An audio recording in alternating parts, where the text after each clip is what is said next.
ஆச்சி மசாலா. எந்த சமையலும் ருசி தேடும் ரகசியம் 20 ரூபாய். ஹாலிடேஸ்னாலே அது நம்ம GT Holidays தான். GT Holidays, South India's #1 travel brand. You know you are special when you're with GT Holidays. அனைத்து ஊடக நண்பர்களுக்கும் பத்திரிகை நண்பர்களுக்கும் வணக்கம். தமிழக வெற்றி கழக ஆட்சி அமைந்த பிறகு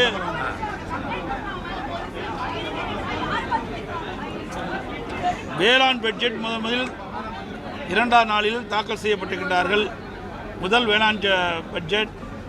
இந்த வேளாண் பட்ஜெட்டில் விவசாயிகள் பெரிய எதிர்பார்ப்போடு இருந்தாங்க. ஆனால் அந்த வேளாண் பட்ஜெட்டில் விவசாயிகளுக்கு மிகப்பெரிய ஏமாற்றம் தான் மிஞ்சியது. கடந்த கால திராவிட முன்னேற்ற கழகத்தில் வேளாண் பட்ஜெட் என்று அறிவிக்கப்பட்ட ஒவ்வொரு ஆண்டும் சட்டமன்றத்திலே வேளாண் பட்ஜெட் சமர்ப்பிக்கப்பட்டார்கள். அதில் 20 டிபார்ட்மெண்ட் 20 துறைகள் ஒன்றாக இணைந்து வேளாண் பட்ஜெட் என்று அறிவிக்கப்பட்டார்கள்.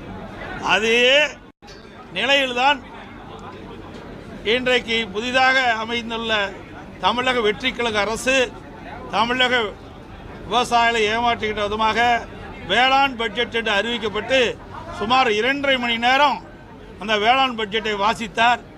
ஆனால் அதில் ஒரு முக்கியமான திட்டம் ஒன்றும் இடம்பெறவில்லை.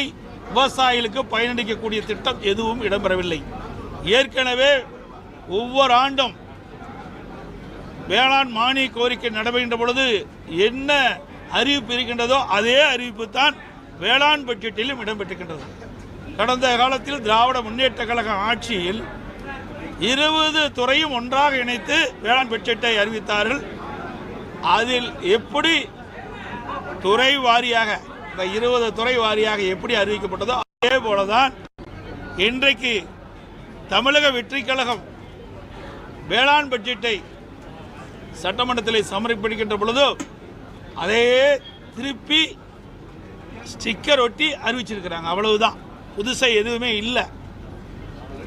இன்றைக்கு தேர்தல் நேரத்தில் தமிழக வெற்றி கழகம் ஆட்சிக்கு வந்தால் விவசாயிகளுக்கு ஒரு குவிண்டால் நெல்லுக்கு 3500 ரூபாய் கொடுப்பதாக தெரிவித்தார்கள். அதே போல கரும்புக்கு டன்னுக்கு ஆதார விலையாக ஒரு டன் மெட்ரிக் டன் கரும்புக்கு குறைந்தபட்ச ஆதார விலையாக ரூபாய் 4500 ரூபாய் வழங்கப்படும் என்று அந்த தேர்தல் காலத்திலே தமிழக வெற்றி கழகத்தின் சார்பாக தமிழக வெற்றி கழக தலைவர் திரு ஜோசப் விஜய் அவர்கள் அறிவித்தார்கள். ஆனால் இன்றைய தினம் வேளாண் பட்ஜெட்டிலே அந்த அறிவிப்பு இடம்பெறவில்லை, பட்ஜெட்டிலும் இடம்பெறவில்லை. அதே போல விவசாய குத்தகைக்கு ஓட்டுகின்ற விவசாயிகள் விவசாய தொழிலாளிகளுக்கு வருடத்திற்கு 10,000 ரூபாய் வழங்கப்படுவதாக அறிவித்தார்கள். அவருடைய அந்த புத்தகம், அந்த வெற்றி கழகத்தினுடைய தேர்தல் அறிவிப்பு புத்தகம், அதில் பார்த்தீங்கன்னா சொந்தமாக விவசாய நிலம் வைத்துள்ள ஒவ்வொரு விவசாய குடும்பத்திற்கும் விதைப்பு கால நிதியுதவி ஆண்டுக்கு 15,000 ரூபாய் 2 தவணைகளில் ஜூலை ஆகஸ்ட் பருவம் ஜனவரி பிப்ரவரி பருவம் வழங்கப்படும். விதைப்பு கால செலவுகள் சமாளிப்பதற்கு இந்த நிதி உதவி வழங்கப்படும். 2 முறை 5,000 கொடுக்குறாங்க. இந்த அறிவிப்பில் இடம்பெறல. அதே போல உழவர் தோழர் திட்டம் என்ற ஒரு திட்டத்தை அறிவித்து குத்தகை விவசாயிகள் மற்றும் விவசாய கூலி தொழிலாளர்களுக்கு உழவர் உரிமை அட்டை வழங்கப்படும் முறை அறிமுகப்படுத்தப்படும். இந்த உரிமை அட்டை வைத்திருக்கும் உழவர்களுக்கு ஆண்டுக்கு 10,000 ரூபாய் உதவித்தொகை நேரடியாக அவருடைய வங்கி கணக்கில் செலுத்தப்படும் என்ற அறிவிப்பு தான் கொடுத்தாங்களுடைய இனிக்க விவசாயிகளை ஏமாற்றுகின்ற விதமாக விவசாய தொழிலாளிகளை ஏமாற்றும் விதமாக தேர்தல் நேரத்தில் அறிவிப்பை கொடுத்துவிட்டு இந்த வேளாண் பட்ஜெட்டில் இந்த அறிவிப்பெல்லாம் எதுவுமே இடம்பெறல. அதோட தேர்தல் நேரத்தில் விவசாயிகளுக்கு அந்த புக்கு தான் நிறைய இருக்குது. அது பூரா படிக்கிறது தான் நிறைய நேரம் ஆகும். ஒன்று கூட அவர்கள் அறிவிக்கல. இது விவசாயிகளை ஏமாற்றுகின்ற பட்ஜெட். இவர்களும் கடந்த கால ஆட்சி போல வேளாண் பட்ஜெட் என்ற ஒரு நாடகத்தை இன்றைய தினம் அரங்கேற்றிருக்கின்றார். அதே போல விவசாயிகளுக்கு தொடக்க வேளாண் கூட்டுறவு கடன் சங்கத்தில் 5 ஏக்கருக்கு குறையாக நிலம் வைத்திருக்கின்ற விவசாயிகளுக்கு அவர்கள் தொடக்க வேளாண்மையில் வாங்கிய பயிர்க்கடன் முழுவதும் தள்ளுபடி செய்யப்படும் என்ற அறிவிப்பை கொடுத்தார்கள். 5 ஏக்கருக்கு மேல் நிலம் வைத்திருக்கின்ற விவசாயிகள் தொடக்க வேளாண் கூட்டு கடன் சங்கத்தில் வாங்கிய பயிர்க்கடன் பாதி தள்ளுபடி செய்யப்படும் என்று அறிவித்தார்கள். ஆனால் கிட்டத்தட்ட ஒரு மாதத்திற்கு முன்பு தமிழ்நாடு முதலமைச்சர், தமிழக வெற்றி கழகத்தினுடைய அரசு சிறு குறு நடுத்தர விவசாயிகள் 5 ஏக்கருக்கு குறைவாக நிலம் வைத்திருக்கிற விவசாயிகளுக்கு 75,000 ரூபாய் கடன் தள்ளுபடி செய்யப்படும்.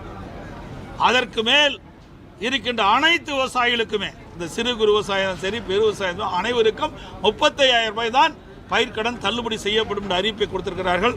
ஆனால் இந்த தேர்தல் அறிக்கையில் அவர்கள் கொடுத்ததற்கு மாறாக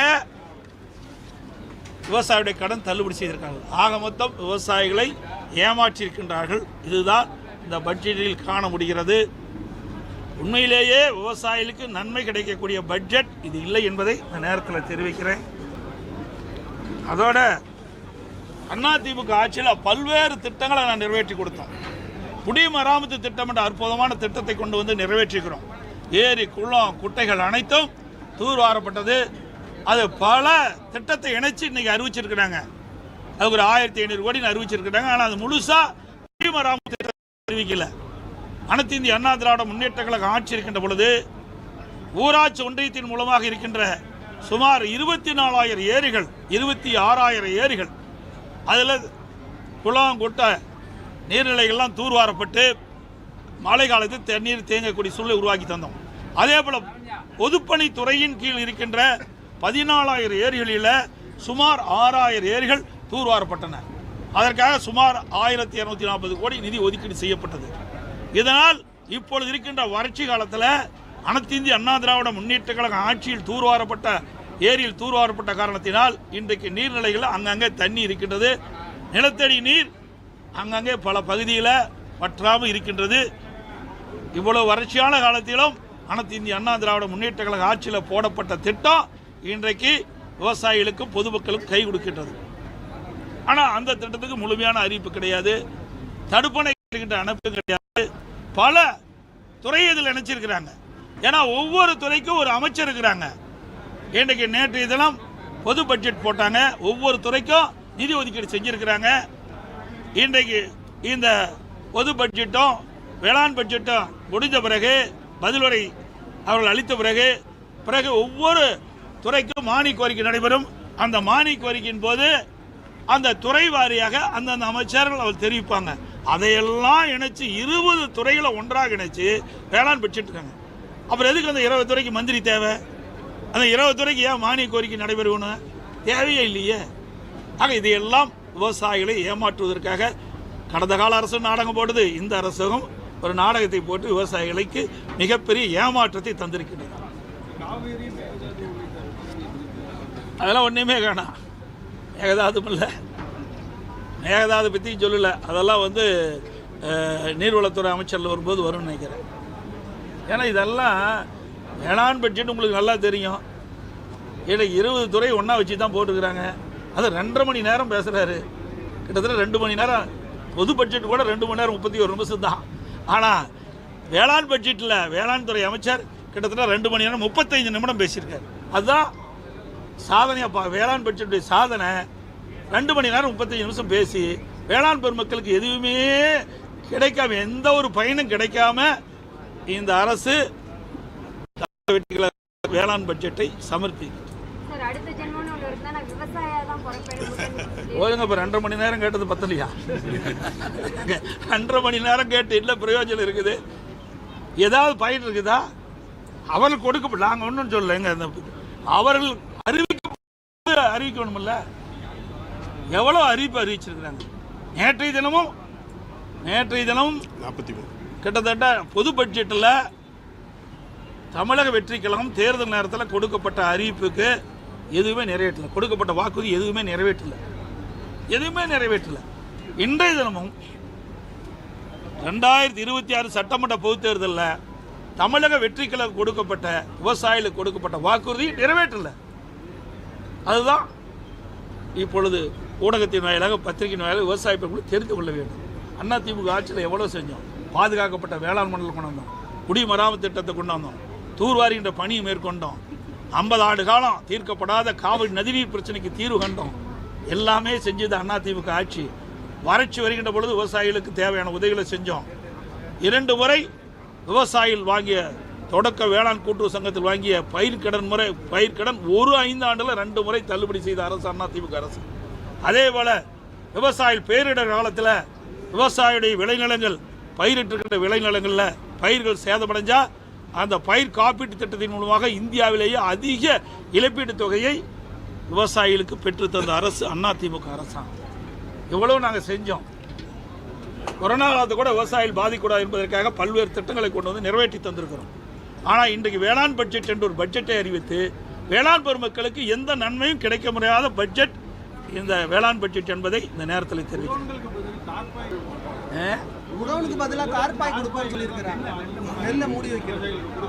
அதாவது ஏற்கனவே நிறைய இருக்குது. அதை நான் ஏன்னா இப்போ அங்கே வேளாண் பட்ஜெட்டை முடிஞ்ச உடனே வந்துட்டேன். அதில் அந்த பட்ஜெட் அந்த புத்தகத்தில் நிறைய இருக்குது. ஏன்னா இன்றைக்கி விவசாயிகள் உற்பத்தி செய்யப்பட்ட நெல்மணிகளை மூட்டை பிடிச்சி அரசனுடைய நேரடி நெல் கொள்முதலை கொண்டு வந்து தங்களுடைய உற்பத்தி செய்யப்பட்ட நெல்லை விற்பனை செய்கிறாங்க. ஆனால் கடந்த கால திராவிட முன்னேற்ற கழக ஆட்சியில் விவசாயிகள் கொண்டு வரப்பட்ட விற்பனைக்காக கொண்டு வரப்பட்ட அந்த நெல்லை அவர்கள் உடனுக்குடன் நேரடி நெல் கொள்முதல் செய்யாத காரணத்தில் மழைக்காலத்தில் அந்த நெல்மணிகள்லாம் முளைத்து பல லட்சம் மூட்டைகள் வீணாச்சு. பல விவசாயிகள் கடுமையாக பாதிக்கப்பட்டாங்க. நான் கூட நேரடியாக டெல்டா மாவட்டத்துக்கு போய் அதெல்லாம் பார்த்துட்டு வந்தேன். இந்த அரசாங்கம் அப்போ என்ன இந்த புதிதாக வந்த அரசாங்கம் அப்பொழுது என்ன சொன்னாங்க, தமிழக வெற்றிக்கிழமை ஆட்சிக்கு வந்தால் விவசாயிகளுக்கு முழு பாதுகாப்பு கொடுப்போம், விவசாயிகள் உற்பத்தி செய்யப்பட்ட நெல்லை நேரடி கொள்முதலுக்கு கொண்டு வந்தவுடன் உடனுக்குடன் கொள்முதல் செஞ்சு விவசாயிகளுக்கு தேவையான உதவி செய்யப்படுனாங்க. இந்த ஆட்சிக்கு வந்த பிறகும் கடந்த கால ஆட்சியில் என்ன நிலைமை இருந்தோ அதே நிலை தான் இருக்குது. விவசாயிகள் உற்பத்தி செய்யப்பட்ட நெல்லை நேரடி நெல் கொள்முதலுக்கு கொண்டு வந்து திறந்த வெளியில் அடித்து வைக்கின்ற பொழுது உடனடியாக நெல்லை கொள்முதல் செய்யாத காரணத்தினால அது பாதுகாப்பு வைப்பதற்கு தார்ப்பாயம் கொடுக்கல. அதனால் கடந்த கால அரசு போல மழையில் நனைந்து அந்த நெல்மணிகள்லாம் முளைத்து விவசாயிகள் பெரும் நஷ்டத்துக்குள்ளாக இருக்கிறாங்க. அதுதான் தார்ப்பாய் கொடுக்கணும்னு சொல்லியிருக்காங்க. தார்ப்பாய் கொடுத்தா தான் நிஜம். அதையாவது செய்யட்டும். விவசாயிகளுக்கு என்று எதுவுமே செய்யலை. இந்த வேளாண் பட்ஜெட்டில் எதுவுமே விவசாயிகளுக்கு நன்மை கிடைக்கக்கூடிய திட்டங்கள் எதுவுமே பார்க்க முடியவில்லை. தஞ்சை, திருவாரூர் முதலான டெல்டா மாவட்டங்கள் கடுமையான வறட்சிக்கு சந்திச்சுட்டு குடிக்க தண்ணி இல்லை அப்படின்னு சொல்லிட்டு பொதுமக்கள் போராடக்கூடிய ஒரு சூழ்நிலையில தான் இருக்காங்க. இப்படிப்பட்ட ஒரு சூழ்நிலையில காவிரி விவகாரத்துல தாவேக அரசினுடைய அந்த செயல்பாடு அணுகுமுறை திருப்தி அளிக்கும் வண்ணம் இருக்கிறதா? நீங்கள் அவையில தான் கேட்கணும். நாங்கள் தான் தெளிவாக சொல்லிட்டோம். காவிரிக்காக என்னென்ன செய்தோம் என்ற வரலாற்றையே நான் பல முறை ஊடகத்திலே பத்திரிகையிலும் சொல்லிட்டாங்க. எங்களுடைய இதயம் புரட்சித் தலைவி அம்மாவில் காவிரி நீரை பெறுவதற்கு 4 நாட்கள் உண்ணாவிரதம் இருந்த தலைவி புரட்சித் தலைவி அம்மா. இன்றைக்கு அம்மா இருக்கின்ற பொழுதே இந்த காவிரி நீரை பெறுவதற்கு உச்சநீதிமன்றத்தில் சட்ட போராட்டம் நடத்திட்டு இருந்தாங்க. அவர்கள் துரதிர்ஷ்டவசமாக மறைந்த பிறகு அனைத்து இந்திய அண்ணா திராவிட முன்னேற்ற கழக அரசு, அம்மாவுடைய அரசு தொடர்ந்து சட்ட போராட்டம் நடத்தி உச்சநீதிமன்றத்திலே விவசாயிகள் மகிழ்ச்சி அடைகின்ற அளவிற்கு ஒரு அற்புதமான தீர்ப்பை பெற்றோம். ஆண்டுக்கு 177.25 டிஎம்சி தண்ணீரை கர்நாடக அரசு ஒவ்வொரு ஆண்டும் மாதாந்திர வாரியாக திறந்து விடப்பட வேண்டும் என்ற தீர்ப்பை நாங்கள் பெற்றோம். அதை கூட அரசு நிறைவேற்ற வாய் திறந்து பேச மாட்டேங்கிறார் முதலமைச்சர். இன்றைக்கு நமக்கு கிடைக்க வேண்டிய ஜூன் மாதம் கிடைக்க வேண்டிய தண்ணீர் கிடைக்கல, ஜூலை மாதம் கிடைக்க வேண்டிய தண்ணீர் கிடைக்கல. இன்றைக்கு கபினி அணை நிரம்பி இருக்குது, கேஎஸ்ஆர் அணை நிரம்பி இருக்குது, ஹானங் அணை நிரம்பி இருக்குது. இன்னையெல்லாம் நிரம்பி உபரி தண்ணி திறந்து விடுறாங்க.